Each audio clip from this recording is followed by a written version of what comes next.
सतगुरु जी की प्यारी साध संगत जी, साध संगत के लिए एक ज़रूरी सूचना है जानकारी के लिए कि शाह सतनाम जी स्पेशलिटी हॉस्पिटल सरसा में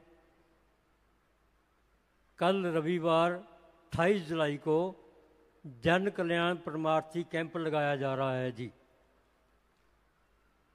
कैंप में एलोपैथी व आयुर्वेदिक की सभी प्रकार की जनरल ओपीडी पर्ची बिल्कुल फ्री, कोई पैसा नहीं लगेगा, फ्री रहेगी जी। कैंप की पर्ची पर सभी टेस्टों पर 20% की छूट रहेगी जी। मालिक की प्यारी साध संगत जी, यहाँ पवित्र दरबार में नाम चर्चा सत्संग रोजाना होता है जी। सोमवार से शनिवार तक नाम चर्चा सत्संग का समय सुबह 9 बजे से 10 बजे तक 1 घंटा है जी। कल रविवार 28 जुलाई मासिक नाम चर्चा सत्संग का समय सुबह 10 बजे से 12 बजे तक 2 घंटे है जी। मालिक की प्यारी साध संगत जी, आज की नाम चर्चा सत्संग का कार्यक्रम अब संपन्न होता है जी और पूज्य गुरु जी के हुक्म अनुसार सभी को जाने की आज्ञा है जी। धन धन सतगुरु तेरा ही आसरा।